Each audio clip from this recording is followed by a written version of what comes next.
I found out my son was dying from a stranger, while his wife was partying on a luxury yacht. Before we begin, a huge thank you to all of you. We've officially hit 500 subscribers. It's a small milestone, but a big deal for us. And now our eyes are set on the 1,000 subscribers goal. To help us get there, please hit the like button. Subscribe so you never miss a story. And let me know in the comments where you're watching from and how you're doing. Your support truly encourages us and keeps this channel going now. Let's jump into the story. The order came without warning. 1 minute, I was still reviewing final security notes at our overseas base. The next, I was told my service was complete. 40 years in uniform teaches you how to pack fast. How not to ask questions, but this time felt different. This wasn't just the end of a mission. It was the end of the only life I'd known since I was 18. As I zipped my duffel bag, my fingers brushed the old pocket watch I carried everywhere. My father had given it to me before my first deployment, telling me to always come home. I had again and again. But this return wasn't planned, and it wasn't announced. I hadn't even told my son, Mark. The overnight flight to Florida felt endless. I watched the dark ocean beneath us, thinking about how long it had been since I'd seen him in person. Nearly 2 years. Life had pulled us in opposite directions: my deployments, his career, his marriage. Still, I believed we'd catch up, like we always did. When the plane landed, the Florida heat wrapped around me like a heavy blanket. I gave the cab driver Mark's address in Naples, a quiet neighborhood he'd moved 2 years earlier. Palm trees lined the streets as we turned onto his block. And that's when the unease started. His house didn't look lived in. The grass was overgrown, the mailbox overflowing, curtains were drawn tight, and the paint on the porch peeled in thin, tired strips. It looked abandoned. My instincts, honed by decades of service, screamed that something was wrong. As I stepped out of the cab, a voice called my name. Colonel Grant. It was Mrs. Wilson, his neighbor, standing frozen in her driveway. Her face had gone pale. "I thought I'd surprise Mark," I said, forcing a smile. She didn't smile back. "Oh, you don't know," she whispered. My hand tightened around the pocket watch. "Know what?" She swallowed hard before saying the words that would shatter everything. "Mark's been in the ICU for 2 weeks. And just like that, my retirement turned into a race against time, one I already feared I was losing." What Mrs. Wilson told me next about my daughter-in-law made my blood run cold. For a moment, I couldn't breathe. The world seemed to tilt as Mrs. Wilson's words settled into my chest like a heavy weight. "In the ICU," I repeated, my voice calm only because 40 years of command had taught me how to hide panic. She nodded slowly. "They rushed him out in an ambulance late at night. Sirens, flashing lights. I haven't seen him since." My mind raced. Mark had never mentioned being sick. Our last video call replayed in my head, him smiling, joking about work stress, brushing off my questions with his usual easy confidence. Had he already known then? "And Jennifer?" I asked carefully. Mrs. Wilson's mouth tightened. She glanced toward Mark's house, then leaned closer, lowering her voice. "That's the worst part. She hasn't been here at all." Something cold slid down my spine. "What do you mean?" "She's been in the Keys," Mrs. Wilson said. "On a yacht. I've seen the pictures, parties, champagne, shopping trips. She's posting everything online." Her eyes filled with disbelief. "All while your son is in critical condition." The words didn't make sense. Jennifer was Mark's wife. She was supposed to be by his side. I thanked Mrs. Wilson without remembering what I said, climbed back into the cab, and told the driver to take me to Naples General Hospital. The hospital doors slid open with a soft hiss, releasing the sharp smell of disinfectant. At the reception desk, I gave my name and Mark's. The nurse's expression changed, instantly professional, but heavy. "5th floor," she said quietly. "ICU. Room 500. The elevator ride felt longer than any deployment briefing I'd ever endured. With every floor we passed, my heartbeat grew louder. I gripped my father's pocket watch until the metal bit into my palm. The ICU hallway was eerily quiet, broken only by the rhythmic beeping of machines. I stopped outside room 512, staring at the closed door. I had faced enemy fire without flinching, but this terrified me. When I pushed the door open, the sound of machines filled the room. Mark lay there, pale and thin, barely recognizable. Tubes and wires covered his body, machines breathing for him. My strong, athletic son looked fragile, almost unreal. A doctor turned toward me, exhaustion etched into his face. "I'm Dr. Reynolds," he said gently. "Are you family?" "I'm his mother," I answered. "What happened to my son?" The doctor hesitated just long enough to tell me the truth would change everything. What the doctor said next wasn't just devastating, it made me realize Mark hadn't been abandoned by accident. The doctor didn't sit down. He stayed standing, hands folded in front of him, the way people do when they're about to deliver news that can't be softened. "Your son has advanced stomach cancer," Dr. Reynolds said. "It has spread to his liver and lymph nodes." The words landed, but my mind refused to accept them. Cancer didn't fit Mark. He was strong, careful, healthy. If we had caught it earlier, the doctor continued, there might have been options. But by the time he was admitted, it was already terminal. I stepped closer to the bed, my eyes fixed on Mark's face. His skin looked stretched, almost translucent. His cheekbones sharper than I remembered. I took his hand, it was cold, the veins fragile beneath my fingers. "How long?" I asked. Dr. Reynolds exhaled slowly. "Hours, maybe a day." My chest tightened, but I didn't cry. Soldiers don't fall apart when there's still something to do. "Has his wife been here?" I asked. The doctor's jaw clenched. "No, we contacted her multiple times. She said she was out of town and would come soon." After that, our calls went unanswered. I nodded, absorbing the information without reacting. Anger could come later. Just then, Mark's eyelids fluttered. "Mom," he whispered, his voice barely audible. "I'm here," I said immediately, leaning closer. "I'm right here." His eyes focused on mine, hazy but aware. A faint smile tugged at his lips. I thought I was dreaming. "You're not," I said softly, brushing my thumb over his hand the way I used to when he was a child. "I'm home." He swallowed with effort. "I tried to call you." "I know," I lied gently. "Don't worry about that now." He squeezed my fingers weakly. "I'm glad you came." The monitor beside him beeped steadily, too steadily. I watched his chest rise and fall, each breath shallower than the last. "I love you, Mom," he whispered. Before I could answer, the sound changed. The steady beeping stretched into one long, piercing tone. Doctors and nurses rushed in, hands moving fast, voices sharp and urgent. Someone guided me out into the hallway as they worked on my son behind closed doors. I stood there, frozen, staring at the door while my entire world collapsed in silence. Minutes later, Dr. Reynolds stepped out. He didn't need to say anything. "I'm sorry," he said quietly. The pocket watch in my hand felt heavier than it ever had. I had come home, just not in time. But Mark didn't leave this world empty, and what I found next would change everything. I thought I knew about his marriage.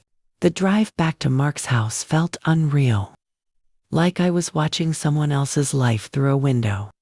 The hospital had handed me his belongings in a clear plastic bag, his wallet, his phone with a dead battery, his watch, and a simple gold wedding ring. I held the bag in my lap the entire ride, my thumb rubbing the edge of the plastic until it burned. When the cab pulled away, the house looked even worse in the harsh afternoon. Light, neglected, forgotten. A wind chime hung crooked on the porch. One I'd mailed him years ago from overseas. It didn't make a sound. Inside, the air was stale. Curtains were drawn tight, shutting out the sun. Empty glasses sat on the coffee table beside a half-empty bottle of liquor. Dust coated everything. It didn't feel like a home, it felt like a place someone had escaped from. I moved slowly, room by room, taking everything in. The framed photos that once lined the mantel were gone, leaving pale rectangles on the wall.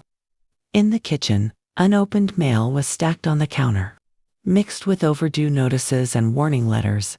My stomach tightened as I flipped through them. Mark had never been careless with money. In his office, papers were scattered across the desk, but not chaotically, more like someone had left in a hurry.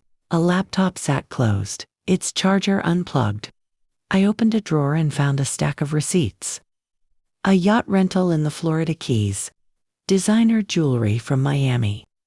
Luxury resorts. Private dinners. The dates made my hands tremble. These charges weren't old. They were from the exact weeks Mark had been lying in the ICU, unable to speak for himself.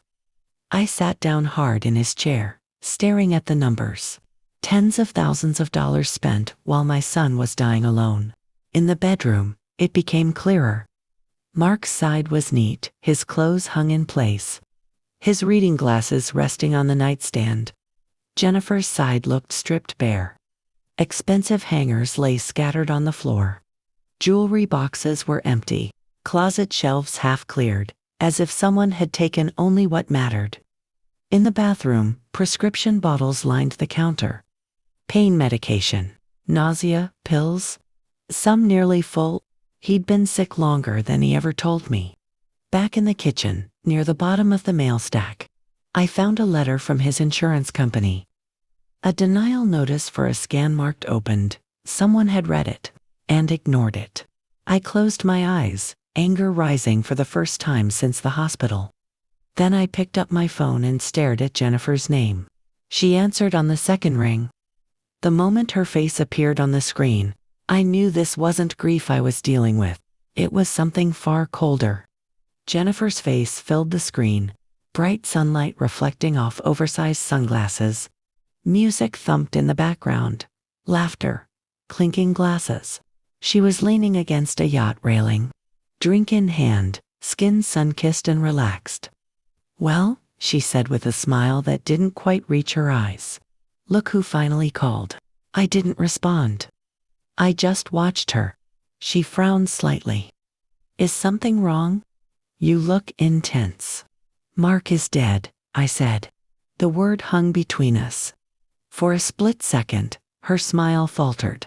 Then she shrugged and took a slow sip of her drink. I figured it was coming. He'd been sick for a while. My grip tightened on the phone. "You weren't there. He didn't want me to see him like that," she replied smoothly. "He told me to live my life." "And the yacht?" I asked. "The jewelry? The resorts?" Her lips curved into a careless laugh. "I'm his wife. What's his was mine. That's marriage." There was no sadness, no hesitation, just entitlement. I studied her carefully, the polished hair, the flawless makeup. The easy confidence of someone who believed consequences were for other people. "You drained his accounts while he was dying," I said evenly. She tilted her head. "You should be thanking me. I made sure he didn't die worrying about money." I ended the call without another word. My hands were steady, but my chest burned. I reached into my pocket and pulled out my father's watch, grounding myself. I'd spent decades managing crises, separating emotion from action. This was no different. That night, I returned to the hospital one last time. The machines were gone. Mark looked peaceful now, like he was sleeping. I held his hand and whispered promises I intended to keep. "I won't let her take anything else," I told him. Before leaving, a nurse stopped me. "He had one visitor," she said softly. "A man named Thomas Wilson. Came by a few times, brought books. Sat with him. Someone had cared. That mattered." Back at the house, I searched more carefully. In Mark's office, tucked inside a leather portfolio, I found it a notarized power of attorney. My name. Dated over a year ago. Mark had planned for this. Trusted me. By morning, I was driving north with a folder full of receipts, documents, and proof. I knew exactly who to call, someone who understood systems, leverage, and how to shut things down fast. Colonel Richard Hayes had once been my commanding officer. Now, he was my first ally. As my phone buzzed nonstop with Jennifer's missed calls, I ignored every one of them. She thought the game was over. She was wrong. Because when I walked into Richard's office, I learned Jennifer hadn't just been reckless, she'd been careful. And that made her far more dangerous. Richard Hayes didn't waste time on sympathy. He skimmed the documents once, then again more slowly, his jaw tightening with every page. She knew exactly what she was doing, he said at last. These transfers weren't random. They were structured. I felt a dull ache behind my eyes. Meaning she was preparing for a future without him, Richard replied. Before he was gone, within hours, his legal team froze the remaining accounts. Luxury purchases were flagged. The yacht company received a formal notice. Resorts were contacted. Credit lines were suspended. Jennifer's life of ease began unraveling in real time. She finally called again that night. I answered. Her voice was sharp now. What did you do? I protected my son, I said. You can't do this, she snapped. I'm his wife. You were, I replied calmly. And you abandoned him. Silence stretched on the line. Then her voice dropped, venomous. You think this is over? I'll fight you. I know, I said. That's why I came prepared. The next weeks were quiet, but relentless. Lawyers handled the noise. Evidence handled the rest. The power of attorney held. Investigators confirmed what we already suspected: neglect, financial exploitation, and deliberate absence during a medical crisis. Jennifer settled. She didn't come to the funeral. I buried Mark beneath a white oak tree near the coast, where the breeze carried the sound of waves. The service was small, honest. Thomas Wilson came, standing beside me in quiet respect. Afterward, I returned to Mark's house not to stay, but to close it properly. I donated his clothes, boxed his books, and kept only a few things: his childhood photos, his letters, and the pocket watch I placed beside his urn. I sold the house and created a scholarship in his name for children of deployed service members. Something good, something lasting. On my last morning in Florida, I sat on the porch as the sun rose, warmth settling into my bones. Retirement had arrived after all, but not the way I imagined. I wasn't angry anymore. I had done what a parent is meant to do: protected their child, even at the end. As I stood to leave, my phone buzzed with one final message from an unknown number. It was Jennifer. 2 words. I lost. I deleted the message and walked away, carrying nothing with me but the watch and the certainty that love, real love, doesn't run when things get hard. And don't forget, if you enjoyed this story, please like the video, subscribe to the channel, and comment below which city you're watching from. Your support truly means a lot to us.